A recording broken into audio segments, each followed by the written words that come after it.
Welcome to the Bossed Too Hard podcast, where no conversation is off limits, and we're here for all things entrepreneurs. Today, I have one of my very best friends, Dawn Sipley, on the podcast with me. Dawn, welcome. Thank you so much for having me. This is beautiful and exciting. It's an upgrade from the kitchen table, isn't it? It certainly is. We've dreamt all these things together up the last couple of years, and I just love seeing you fulfill all those things that we dreamed about. Oh, you're going to make me cry on the podcast. Well, gosh, you've been with me you've seen the evolution of not Quinley, but Laurel. Yes. When I was with my previous company, kind of figuring out what they were doing. For prayer requests. Yes, absolutely. And then you were the final push in me actually starting Queenly, because I came to you, I need help with my resume. And the first thing you said when I sat down is, you're not getting a job, are you? Right. The conviction I was like, no, Dawn, I'm not getting a job. I guess I'm going to start this stupid business. Right. Yeah. And so what's cool is you took that big step of faith before I did. Yeah. About a year before I did. Mm-hmm. And so your journey it was such an inspiration. Aww. And I was like, okay, Dawn did it. Dawn had the faith to do it. That idiot can do it. Anybody can. Not like that. But it's just, it's like, okay, God showed up for her. So I know God says he'll show up for me, but okay, he really will show up. Entrepreneurship is a faith walk like no other. Parenting and entrepreneurship, I think, test your faith more than anything. And they're both like raising children. They are. They're our babies. And so tell me about things at Sipley the Best. What's the growth been like? Where are you at? What you doing? Yeah. So we came out of the gates hot. It was the middle of the pandemic, and that was kind of like my guys. I was like, well, if I screw it up, I'll just blame it on the pandemic. And so we grew very rapidly, and no processes, no systems, no contracts, no way to accept payments. I was accepting payments through Venmo and Cash App. It was just a mess, but we were making money hand over fist. And then I realized I needed some help. And so I hired someone from church, and she allowed me to quintuple my business by hiring in a strong office manager that took all that stuff that, as an entrepreneur who's relationship driven, was just a ball and chain to me. And after all that was taken care of, I could just focus on driving business forward and performing our services.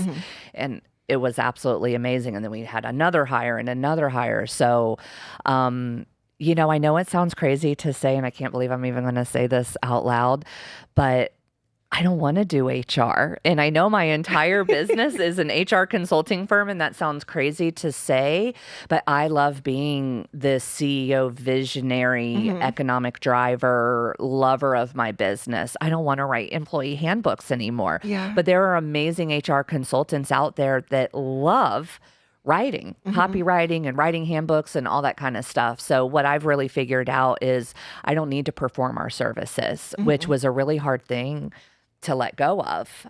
So really, I do none of the work, the administrative work or a lot of the office tasks.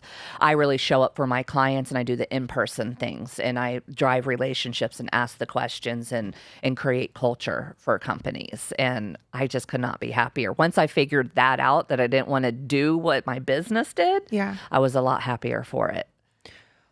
I think that not only is that unique, because one of the hardest things as an entrepreneur is letting things go. Yeah. I'm still there. Yeah. There are certain things that I know I should not be doing, but I'm still doing them.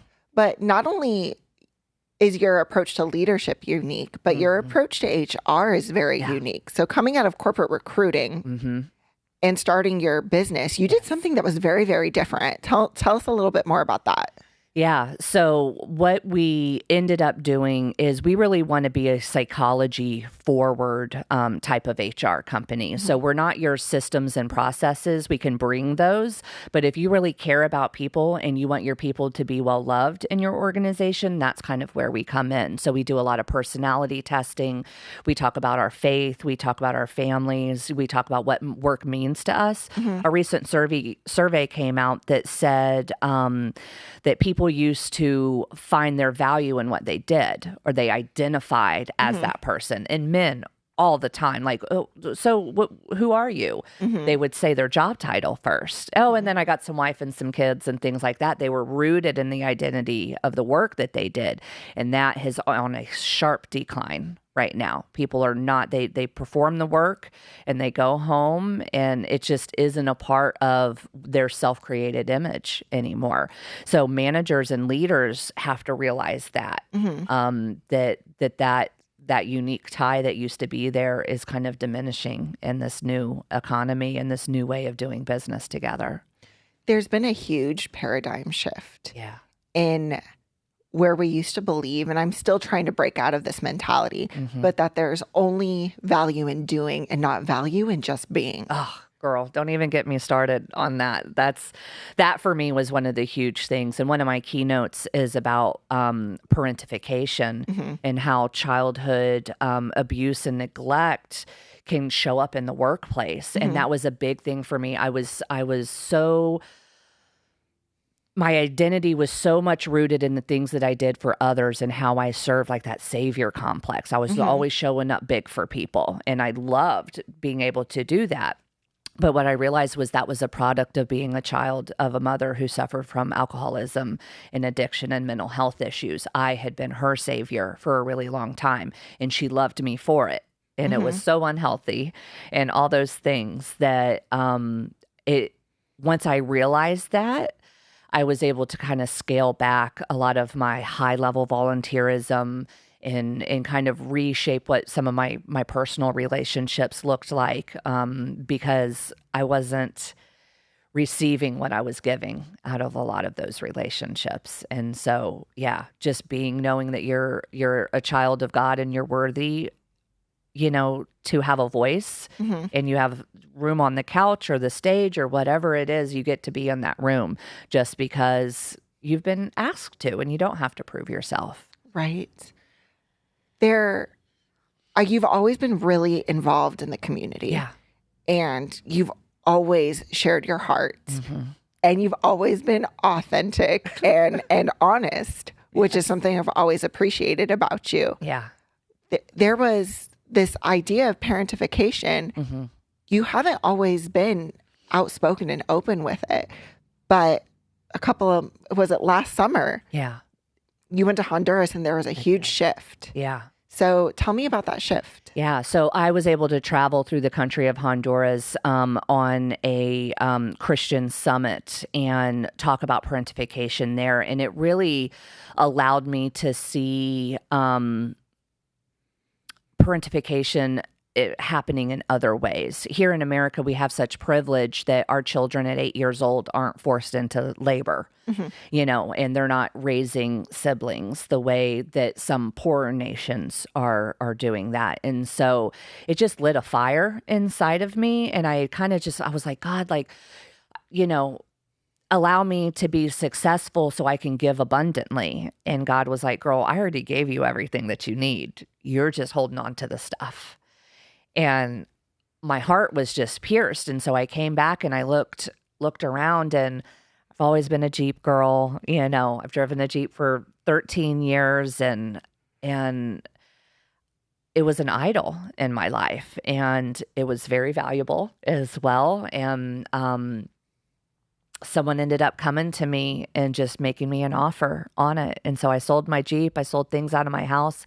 I bought a home, and I'm able to house a family now that is undocumented here in the U.S. And I know that's really controversial, but when you see how the other side of the border lives and the things that they go through, I had gone on that trip asking God to break my heart for what broke his, and he certainly did. And so sacrifices came with that, and not driving a Jeep is a little bit weird. It's very weird to be down with all the commoners. I can't spot you out on the road anymore. I know. I'm incognito. But just really be careful what you pray for, because it was life-changing, that trip, and finding my language and finding that my story in some piece or part people were able to identify with. And I found that very fulfilling for myself, and really came back and started writing my book and whatnot. So it was cool. What's the book about? So the book is, when I did research on parentification, everything was about the self-healing and how to get over things and how to heal your inner child and stuff like that. But as an HR professional, some of the most dynamic entrepreneurs that I've ever known had really colorful childhoods. And it was through those colorful childhoods that made them stand out and make them brave enough to kind of take that leap. And a lot of those qualities that dynamic executives and leaders and entrepreneurs have that drive them in that way also cause them a lot of challenges. And what I had not seen was a book that talked about how childhood abuse and neglect shows up and manifests in the workplace. Can you share? So the idea of parentification for me is still very, I think I know what it is. A lot of people have no idea what it is. Can I share with you? Yes, break that down a little bit. Yeah. So parentification is when a child is given age inappropriate duties and responsibilities. So it can be utilitarian, like raising siblings, housework, like more than just chores, but literally kind of running the house. Having a job, earning income, doing those types of things. So that's the utilitarian side. But then there's the emotional side where the child shows up emotionally for the parent in a way that should not, kind of be expected. So this can happen when parents get divorced and there's some parental alienation going on. The child will show up for the crying mother and console the mother, or maybe it is a sickness in the family, in the household, cancer, another long drawn out sickness. And so the child automatically just steps up to the plate and is a good little boy and a good little girl and helpful, to that sick parent or to the parent that is trying to do it all by themselves. And so when you have those childhood experiences and our personalities are created before the age of 8, it really ingrains in us certain traits about us. So we're very good at taking control of wild situations. We thrive in chaos. We are comfortable with authority and delegation because we're used to telling everybody what to do.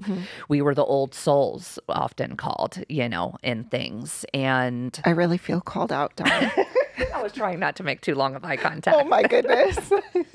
And we were the savior in a lot of ways for our family, and our family depended on us very heavily for those. And so then when we enter the workplace, we take those traits and responsibilities with us. And so we can have issues with authority with our bosses, not able to have that submissive kind of personality that can lead to great success in the workplace. We can have boundary issues because our parents blurred those boundaries of authority between us. And so oftentimes, I know for me, I had very close relationships with my employees, too close, not appropriate. We were best friends. And, I remember sitting down one of my employees and just saying, hey, listen, when I started to learn this about myself, I said, we got to stop hanging out so much in the evenings and talking so much because I'm having a hard time managing you well and leading you well because you share your marriage with me, your kids with me, your fear. And then it just kind of blurs those lines. And she was really hurt. And she's like, well, I don't want to work for anyone who's not going to be my friend too. That's why I'm here and blah, blah, blah. And it ended up being just fine. And then other people will do the opposite. They'll keep people at arm's length and they have no friends. Everyone is just a tool in the toolbox because they can't show up in a vulnerable kind of way. So those are just a few of the ways that it demonstrates in the workplace. And as an HR professional that goes into businesses, oftentimes I'll see someone for who they are, for that little child. That is just wounded and they're acting out, or their struggles have nothing to do with the business, the duties, the tasks, the job description, but everything to do with something that hasn't been healed in them. And just bringing language around it, I think is just really powerful in knowing, oh, I'm reacting this way because of shame. or because of regret or because of jealousy, and so the breakthroughs on people when I ask, like one of my favorite interview questions is, tell me what I need to know about you in your childhood to understand the person that's sitting in front of me today.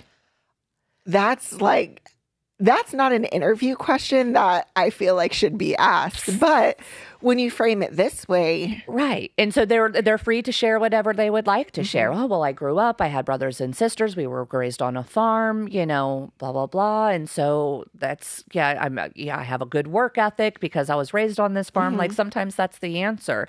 And other times I've literally had people break down in tears and go, no one's ever asked me who I am because of my childhood. And if we don't know who we are, then how can we be top level performers?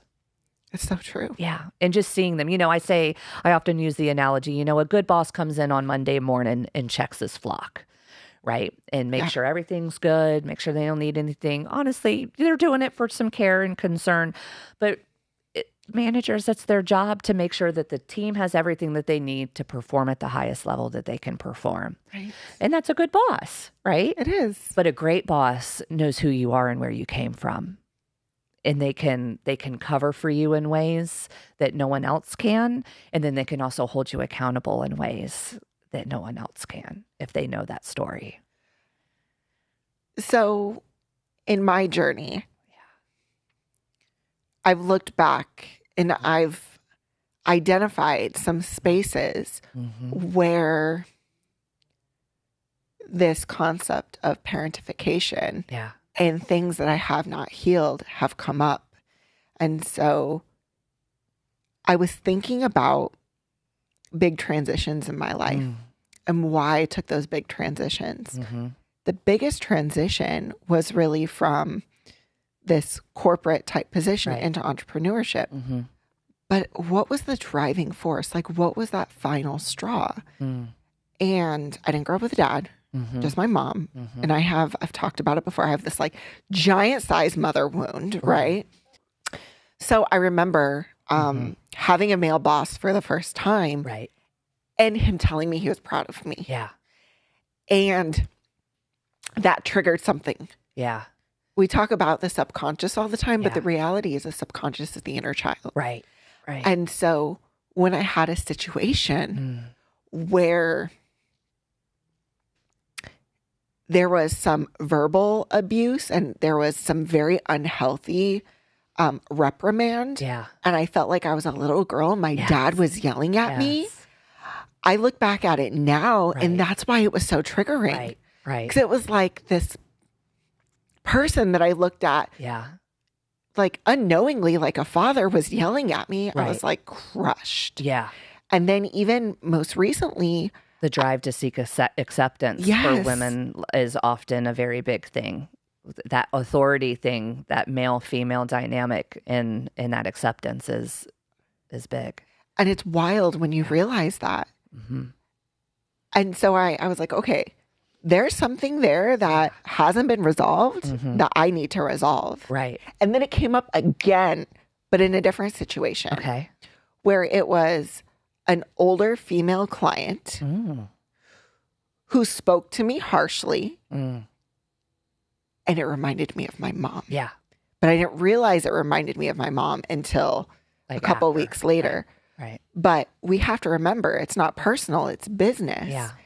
And from a hurt personal perspective, I almost fired that client. I was like, I don't care about the revenue. Instead of thinking, okay, is there some validity? Emotions. Why do I feel like this? Why can't I just have a conversation? And so not having the conversation with you about this yet. But hearing you talk about it, knowing our stories. I was like, oh gosh, I got to work on this. This has got to get fixed. And it's a lifelong thing. It's not anything that ever is fixed or healed, but I think it's the self-awareness of going, wow, that person just really pissed me off. And all it was a corrective conversation with probably no emotion on their end. I do personality assessments. And one of the things that are assessed is whether someone is agreeable or a challenger. There's some people that they'll challenge anything you say, no matter what it is. And they enjoy that to and fro dynamic. But then there's some people who wouldn't disagree with you or stir the water at all because they like to have the peace. They're very much a pacifying type of person. And then there's a whole spectrum in between. So that person that you could have been dealing with might land a little bit more on the challenger side. They can have hard conversation and it's nothing, where someone else that's a very agreeable, that would really wound them and put them in a really hard spot emotionally. So, yeah. So being in HR, being an entrepreneur that's hired, what is your advice to people who are starting that hiring process? Right. People who are looking to onboard and manage in a healthy way?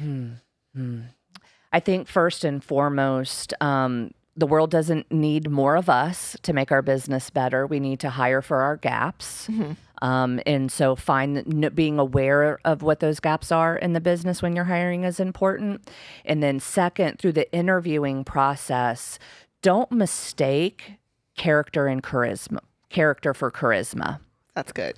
Because a lot of people will come in with the song and dance, have a great time and a good interaction, and you'll leave and you're like, oh, that's the one,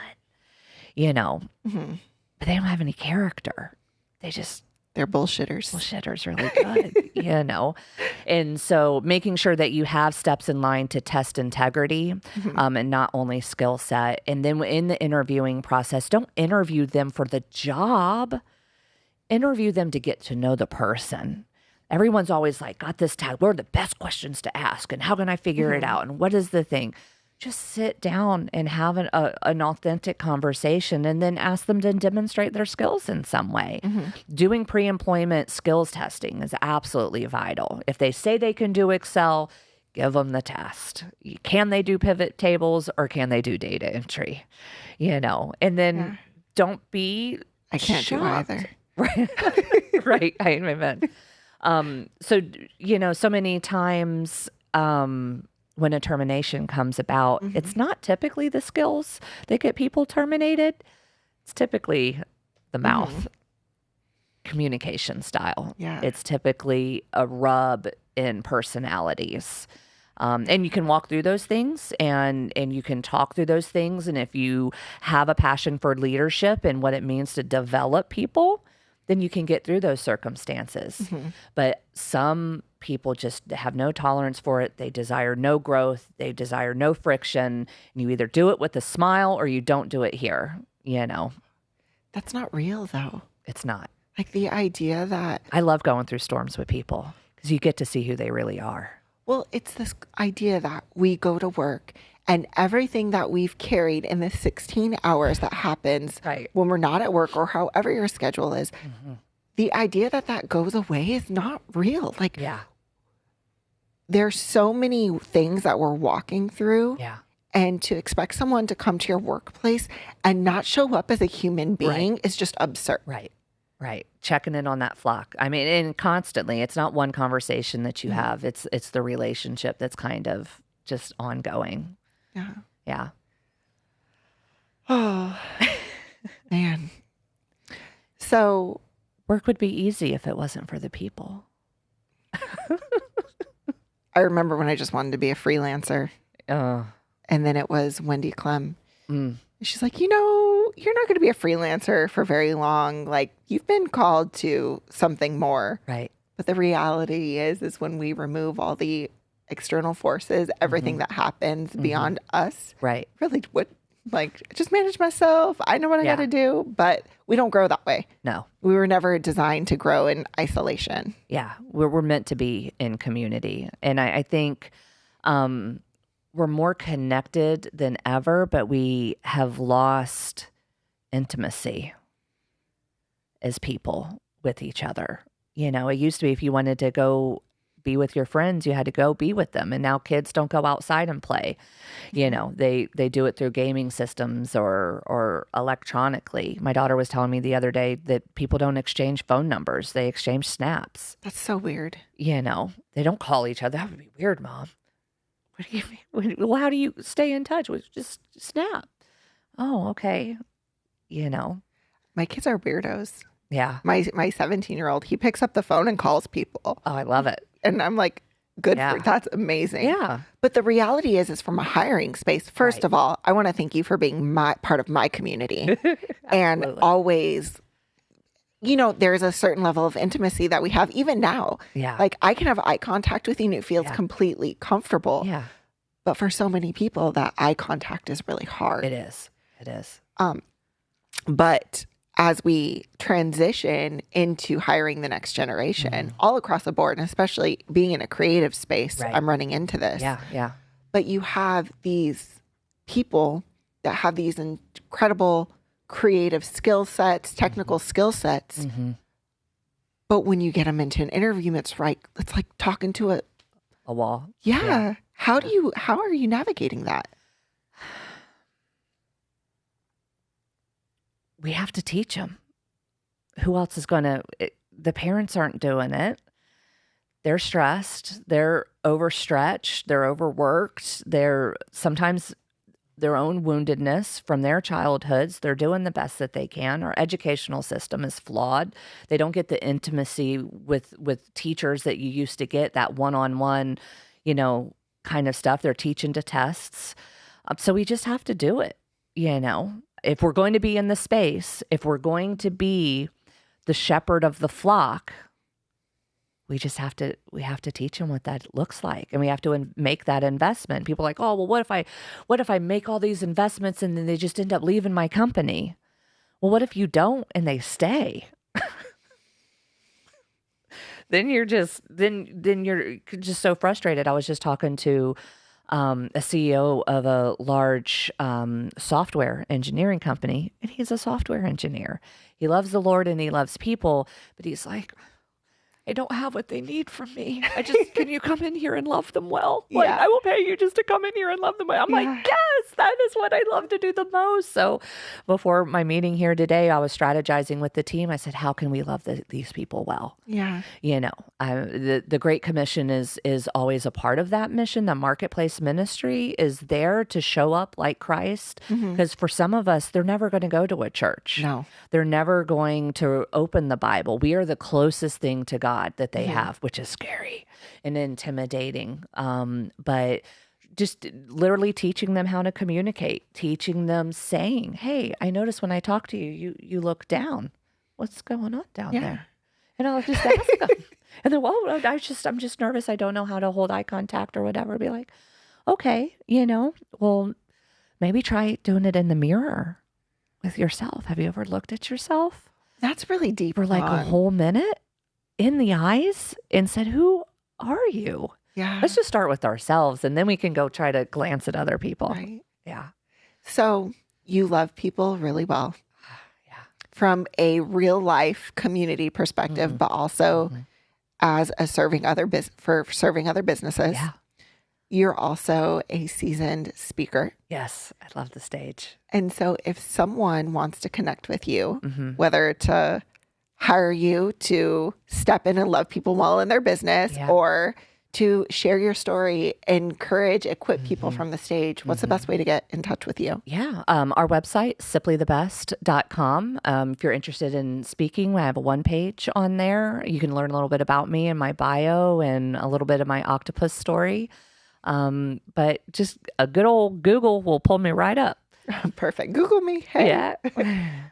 So I'd love to close this. This is a podcast for entrepreneurs. Yes.